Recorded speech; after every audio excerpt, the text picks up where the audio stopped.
Welcome to the Stepmom Side with Alicia, the podcast for stepmoms ready to create the life they want and one they actually have a say in.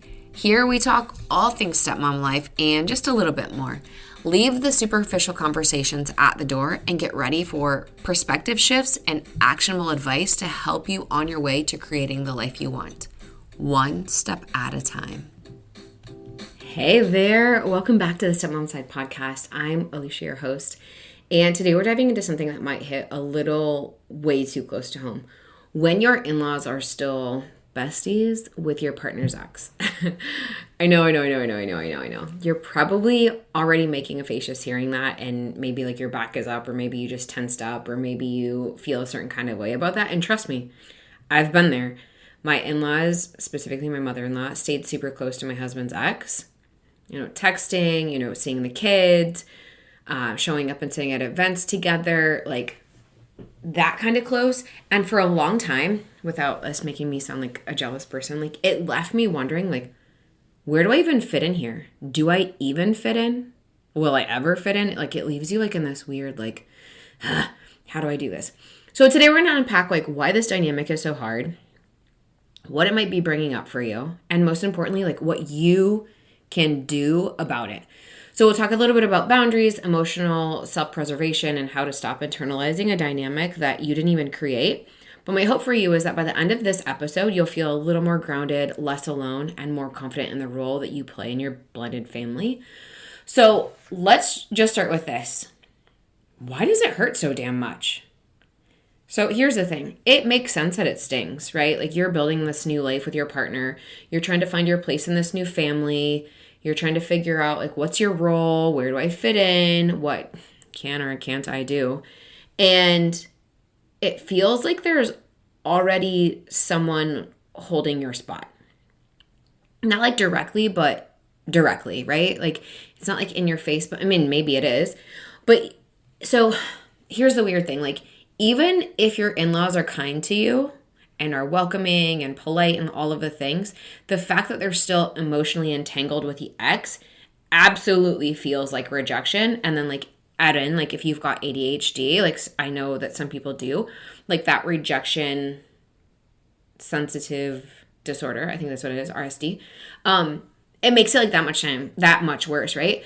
So like you're not really in. You're not out. I mean, you're the outsider. You're not really out, but you're definitely not in. It's not pretty. It's not jealousy. It's human. Like you just feel like weird about all of the things. And, like speaking of being human, like we want to be chosen. We want to feel like we matter. We want to feel like we belong. We want to feel like we are loved and like we belong to like this family unit, right? Right. And when it seems like your partner's ex still holds a meaningful spot like in your in-laws' hearts, it can trigger all kinds of insecurities. Am I good enough? Do they compare me to her? Will I ever be fully accepted?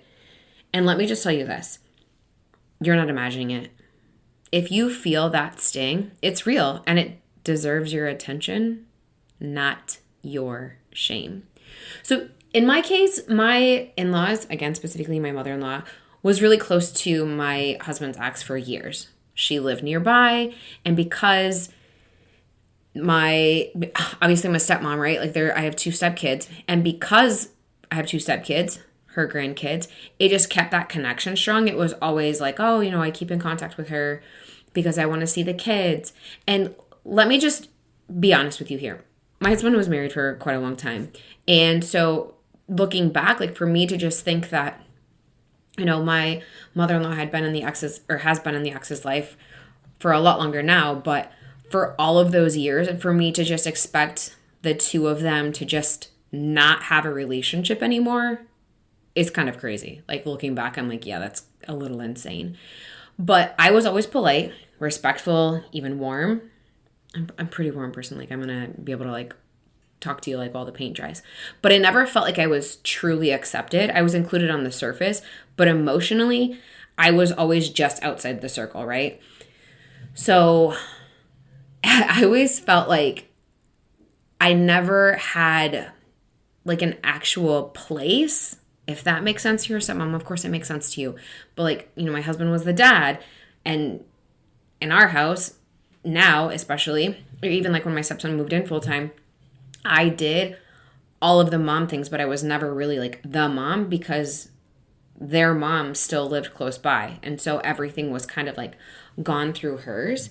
It was weird because it was almost like, not almost, it was, my in-laws were her own parents. And so it like they had all these pictures together, they had all these relationships together. I mean, all of these like memories, not relationships. I mean, they did have a relationship together, but like they had all these memories together.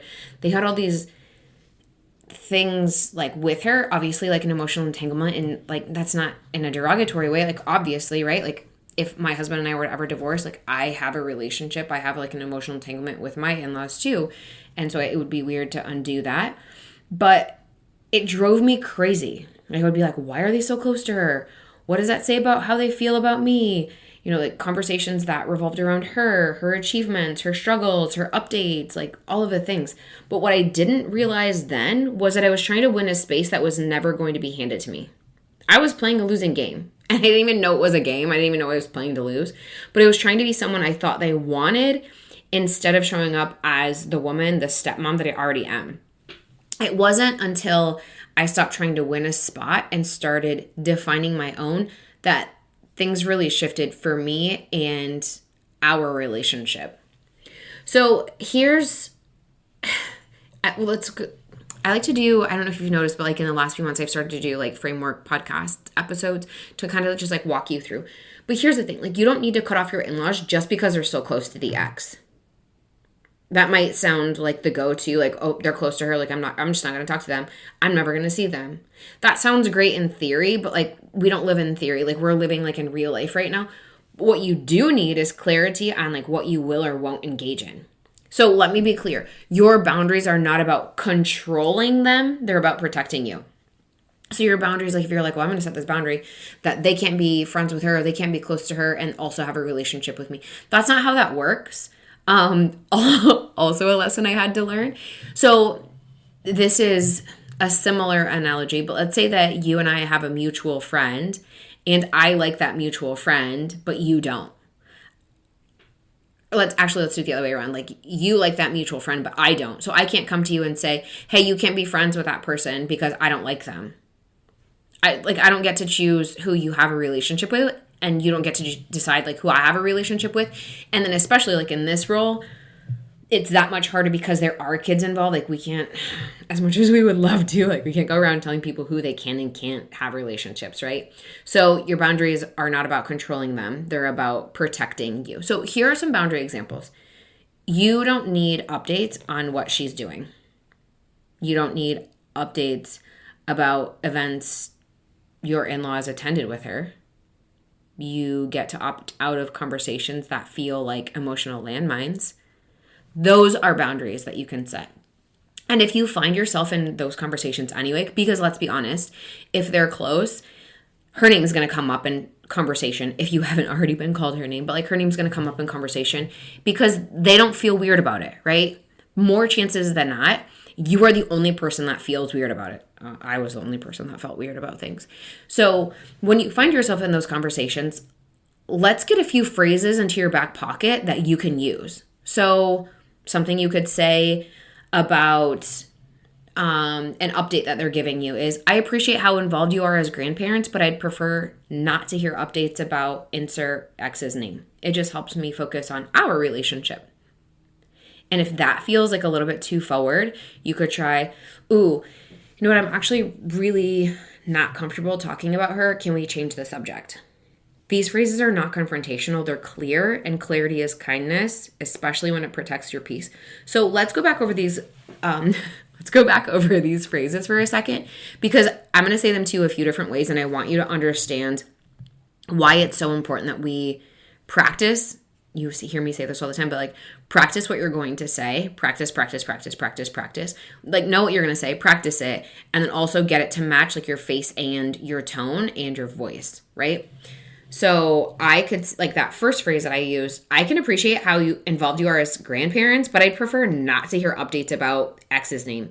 It really just helps me focus on our relationship. Doesn't sound nearly as kind as, hey, you know what? I appreciate how involved you guys are as grandparents, but I'd actually prefer not to hear updates about her. it really just helps me focus on our relationship. See how that sounds different? I'm literally saying the exact same thing, but they sound completely different.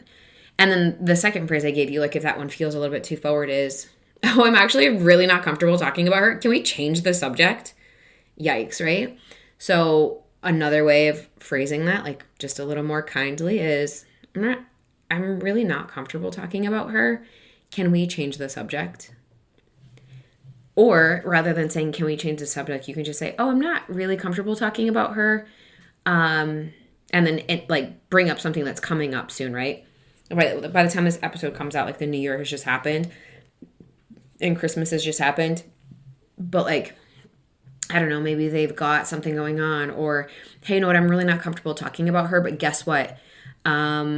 Insert like your stepkid's name has insert whatever event coming up. And then you can just redirect the conversation. Sometimes that feels even less conversational rather than like in your face, like, hey, I'm changing this, or we need to change this conversation, if you just like go in and like gently change the conversation.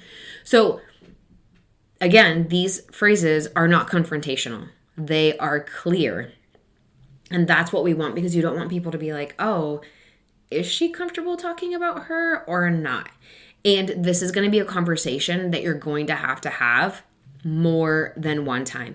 And I know you're like, oh my gosh, you've got to be kidding. But yes, but your in-laws are comfortable talking to you about her, not realizing that it's poking like a bruise for you or peeling off a scab of a wound, if you really want to be like graphic. But they are already conditioned, they're already trained that like they already feel like they can just talk to you about her. And so now that is going to be a change. And so everyone needs a little bit of grace for that change. So boundaries are not walls, they're bridges. Okay? Boundaries are not walls, they're bridges. And one thing I hear often is, I don't want to make things worse with my in-laws. I don't want to seem insecure or jealous. And I completely hear you on that. I completely get that, because I felt like that for the longest time. And so to that I say, healthy boundaries aren't aggressive. Remember how I just practiced like how to say different thing, like how to say the exact same thing different ways, but they're not aggressive. Boundaries are a bridge between you and the people around you that say, hey, here's how I can stay connected to you without sacrificing my emotional well-being. Now, if you were to actually like go and say that to somebody, they might be like, excuse me, are you okay? Like, what in the world? So again, boundaries aren't about building walls. They're about creating a shared understanding. You're not asking your in-laws to hate her. You're just asking them to respect the relationship you have with their son, with their grandchildren, and with them. I think that's fair. And maybe they disagree, and that's fine, but it's really frustrating to like have to hear about somebody that you're like, I would much rather never have to hear about them, right? And here's another hard truth. Sometimes your in-laws won't ever stop liking or being close to the ex. Sometimes your in-laws won't ever stop liking or being close to the ex. And if you're waiting for them to choose you, to crown you, if you will, as the new favorite, you could be holding your breath for years. Let me just help you with that. You're going to be holding your breath for years. But here's what you can do. Decide where you stand. Decide where you want to show up. Be respectful, yes, of course, but don't shrink. Don't downplay yourself. If you're hosting, host with confidence. If you're invited, show up fully. Wear the outfit you love. Bring the dessert. Laugh loud. Take another drink. Take the photo. You belong because you're a part of this family now. Your role doesn't need to match hers, because guess what? You're not a replacement. You're a whole new person in a whole new chapter of this family's life, and that deserves a space. Your role doesn't need to match hers. She gets to be the mom. You, my friend, you get to be the stepmom. I've got an episode on being just the stepmom. Like, you're not a replacement. You get to be you. And I think it's really hard to build your confidence into, okay, I'm going to decide how I want to show up. I'm not going to shrink. I'm not going to downplay myself. I'm going to, not play small, all of the things. It's really hard. So a few things you might want to do is check in with your partner. Or like one massive thing you want to do is like check in with your partner. Sometimes your partner might not realize how much this affects you. Maybe they grew up with conflict avoidance, or maybe They feel stuck between you and their parents, but your feelings are valid and they also deserve to be heard. I will say this though. In my situation, it bothered me so much more than it bothered my husband. He was like, okay, whatever. And like that's their mom. Like, of course she's, coordinating with them on like play dates or visits or insert whatever. And for me, I was like in a personal attack. I'm like, she's choosing her over you. Like, are you crazy? And he was like, no, it's not a competition. I'm like, ugh. Right? But like sometimes it's really hard for us to get things like that out of our head. And I will tell you this, it's okay for you and your partner to experience the exact same thing very differently. Very, very differently. Let's say that your partner is also a stepdad to like kids of your own. How your partner experiences being a stepdad is going to be very different than how you experience it as a stepmom. Unless everyone has like done a lot of growth, which I hope so, but I'm not holding my breath on this one either. So just know that they're also probably never going to get it. It's going to affect you a lot more than it's going to affect them. Come join us inside the Stepmom Side community. Let me just tell you right now. Come join us. The stepmoms in there definitely get it. Your partner, my friend, is not. So your feelings are valid and they deserve to be heard. So I want you to try something like this with your partner. When your parents talk about the ex like she's still a part of the family, it makes me feel like I'm on the outside. I know that might not be their intention, but I'd really like to find a way for us to feel more like a unit. Or you can try something like, you know what, it bothers me when your parents bring up the ex so much. I don't know what to do about it. Is there any way that you could help redirect the conversation? Because I had tried redirecting the conversation many, many, many, many times, and it didn't go well. Like it didn't, like the message wasn't clear. Like I don't know how clear I could have been, but the message wasn't clear. So my husband stepped in and tried to say something like, hey, Alicia's not the person to talk to about the kids' mom. If you want to do that, you can talk to me. Or you can go and talk to their mom. Like Alicia's not the person. And again, it's a conversation that you have to have many, many, many, many times. Even if the change is wanted, like it's really freaking hard to do, right? So this opens the door for your partner to see it from your perspective and to support you like a little more actively. Sometimes they just need it spelled out. Like they don't get it, right? Like I just said, like they don't get it. Like it affects you way more than it affects them. And sometimes they just need the encouragement to step into the advocacy role with their parents of like, hey, you're the only person that can kind of fix this because I've tried and it's not working. Like help me out here. And here's something that I want to leave you with that might help you breathe a little bit easier. You can hold space for the fact that your in-laws have a history with the ex, and you can honor your current role in the family. You can hold space for the fact that your in-laws have a history with the ex, and you can honor your current role in the family. It doesn't have to be either or. That's how I saw it for a really long time. It was very black and white thinking, like you have to choose her or me, one or the other. But you can just acknowledge that the ex was a part of their lives for a long time. Maybe they were close. Maybe they shared holidays, heartbreak, or years of connection, or maybe all of those things. Again, like I said, that I can't believe looking back that like I just expected like that to be like over. There's a new person in town. Like, okay, Alicia's now the chosen one. No, what was wrong with me, right? Like, it doesn't just end because people got divorced, depending on the divorce, right? Like, if it was contentious or it was for a good reason, not necessarily like a good reason, but you know what I mean. And also, like, you're here now. You're important. Your presence matter. Or your presence matters. There we go. And your peace is also worth protecting. And if you're not going to protect it, like who's going to? So if this is something that you're dealing with, please hear me when I say this. You are not alone. So many stepmoms are walking this weird tightrope of trying to be gracious and grounded while also protecting their peace. You don't have to be okay with the dynamic. Let me just say that. Like, you do not have to be okay with that dynamic. It feels weird. It feels awkward. It feels really uncomfortable. It feels really like, ugh, what's happening? Yeah, I'm with you on that. So you don't have to be okay with this dynamic. But you do have the power to decide how it affects you. Easier said than done, right? Easier said than done. You get to decide like if it's going to live constantly rent-free in your head, or if you're going to set some boundaries, or if you're going to have a conversation with your partner, or if you're going to have a conversation with your in-laws about like, hey, here's, my expectations or whatever. Like, you have the power to decide how it affects you. But thank you so much for hanging out with me today. This is a big topic, and I hope it gave you some tools to take a little power back and hopefully a whole lot of peace. It is a little like unnerving to just like put this out into the podcast universe because I've never like publicly talked about this. And I just want to remind you, you've got this. One step, one boundary, one breath at a time. I will chat with you next week.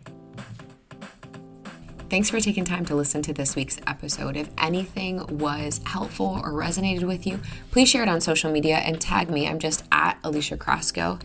And if you could leave a 5-star rating and a review while you're at it, that would also be really helpful. And if you find yourself struggling with your stepmom journey and you want a little bit more support without the hefty price tag of coaching, you might want to check out the Stepmom Side community, which is my own private community for stepmoms, where you get to connect with other stepmoms around the world and myself, where I hold weekly office hours and monthly group coaching. It's kind of like you have your own personal coach in your own back pocket. Again, without that hefty price tag. See you next week.